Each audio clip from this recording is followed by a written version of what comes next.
ರಿಪಬ್ಲಿಕ್ನ ಮಹಾ ಕಾರ್ಯಕ್ರಮದಲ್ಲಿ ಮಂಜುನಾಥ ಭಾರತಿ ಸ್ವಾಮೀಜಿ ಗೋಸಾಯಿ ಮಹಾಸಂಸ್ಥಾನ ಮಠದ ಸ್ವಾಮೀಜಿ ಮಾತನಾಡ್ತಿದ್ದಾರೆ, ಕೇಳೋಣ ಬನ್ನಿ. बार जो आता है उसको बोला जाता है महाकुंभ. ये महाकुंभ लगभग 144 ईयर के बाद में आता है.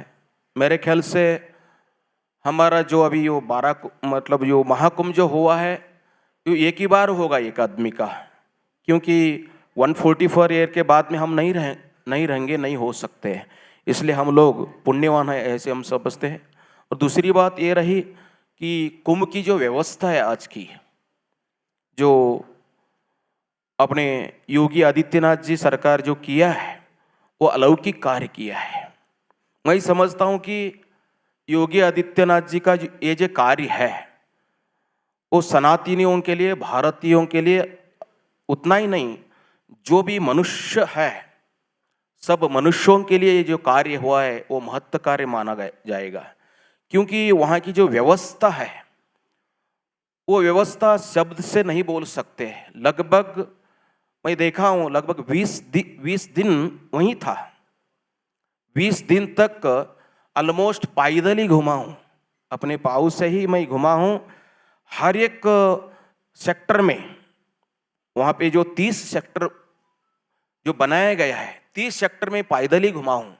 हर एक संप्रदाय में, हर एक अखाड़ा में, हर एक पंथ में जाके बड़े बड़े महापुरुषों के साथ चर्चा हो, बड़े बड़े महापुरुषों के सत्संग में हो अथवा भजन आदि हो, सबके साथ इस सनातन को लेके, कुंभ को लेके चर्चा करने का भी मौका मुझे मिला था. बहुत ही अच्छा लगा. मैं सच ही भारतवासियों से मैं योगी आदित्यनाथ जी को और उनके सहकारियों को मैं धन्यवाद देना चाहता हूँ.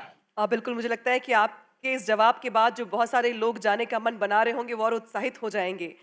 लेकिन इसी में एक सवाल ये भी है कि जैसे जो लोग स्नान करना जाना चाहते हैं, एक तो स्नान होता है आम दिनों में, महाकुंभ 2 महीने के लिए चल रहा है लगातार, उसमें भी लोग स्नान करते हैं. तो उस स्नान में और जो तिथियों पर स्नान होता है, मकर संक्रांति, मौनी अमावस्या, वसंत पंचमी, महाशिवरात्रि, तो इन तिथियों के स्नान में क्या फर्क होता है?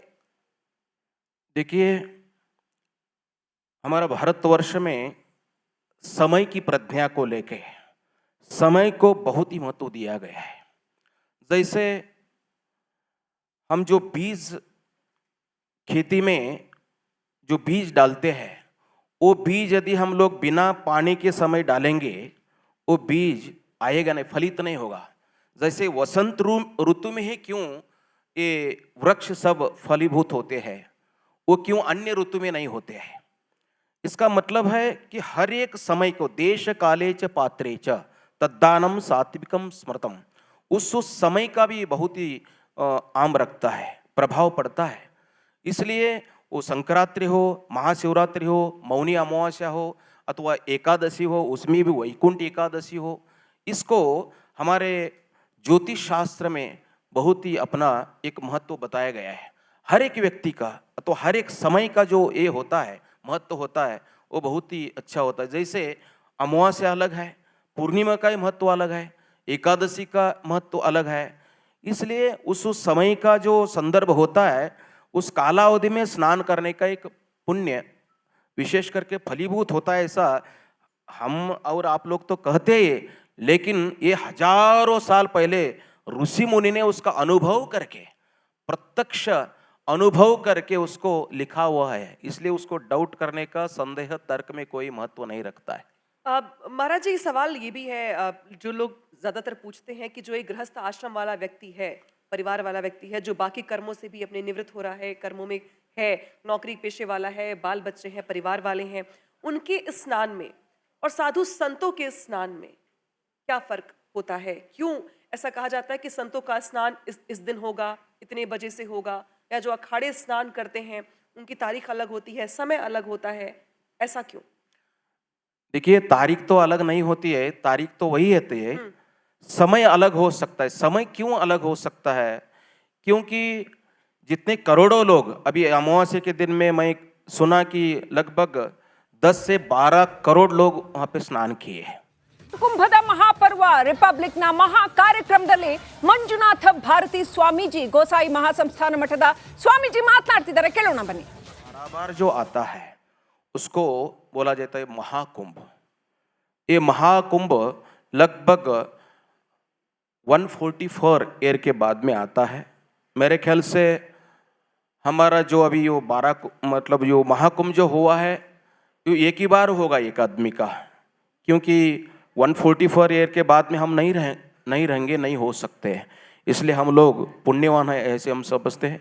और दूसरी बात ये रही कि कुंभ की जो व्यवस्था है आज की, जो अपने योगी आदित्यनाथ जी सरकार जो किया है वो अलौकिक कार्य किया है.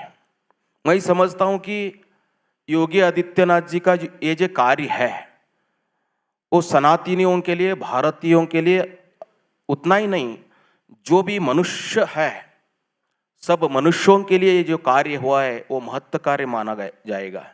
क्योंकि वहाँ की जो व्यवस्था है वो व्यवस्था शब्द से नहीं बोल सकते. लगभग मैं देखा हूँ लगभग 20 दिन वहीं था. 20 दिन तक ऑलमोस्ट पैदल ही घुमा हूँ, अपने पाँव से ही मैं घुमा हूँ.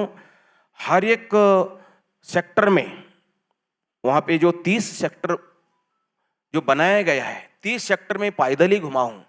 हर एक संप्रदाय में, हर एक अखाड़ा में, हर एक पंथ में जाके बड़े बड़े महापुरुषों के साथ चर्चा हो, बड़े बड़े महापुरुषों के सत्संग में हो अथवा भजन आदि हो, सबके साथ इस सनातन को लेके, कुंभ को लेके चर्चा करने का भी मौका मुझे मिला था. बहुत ही अच्छा लगा. मैं सच ही भारतवासियों से मैं योगी आदित्यनाथ जी को और उनके सहकारियों को मैं धन्यवाद देना चाहता हूँ. बिल्कुल, मुझे लगता है कि आपके इस जवाब के बाद जो बहुत सारे लोग जाने का मन बना रहे होंगे वो और उत्साहित हो जाएंगे. लेकिन इसी में एक सवाल ये भी है कि जैसे जो लोग स्नान करना जाना चाहते हैं, एक तो स्नान होता है आम दिनों में, महाकुंभ 2 महीने के लिए चल रहा है लगातार, उसमें भी लोग स्नान करते हैं. तो उस स्नान में और जो तिथियों पर स्नान होता है, मकर संक्रांति, मौनी अमावस्या, वसंत पंचमी, महाशिवरात्रि, तो इन तिथियों के स्नान में क्या फर्क होता है? देखिए, हमारा भारतवर्ष में समय की प्रज्ञा को लेके समय को बहुत ही महत्व दिया गया है. जैसे हम जो बीज खेती में जो बीज डालते हैं वो बीज यदि हम लोग बिना पानी के समय डालेंगे वो बीज आएगा नहीं, फलित नहीं होगा. जैसे वसंत ऋतु में ही क्यों ये वृक्ष सब फलीभूत होते हैं, वो क्यों अन्य ऋतु में नहीं होते हैं? इसका मतलब है कि हर एक समय को देश काले च पात्रे च तद्दानम सात्विकम स्मृतम, उस समय का भी बहुत ही आम रखता है, प्रभाव पड़ता है. इसलिए वो संक्रांति हो, महाशिवरात्रि हो, मौनी अमावस्या हो अथवा एकादशी हो, उसमें भी वैकुंठ एकादशी हो, इसको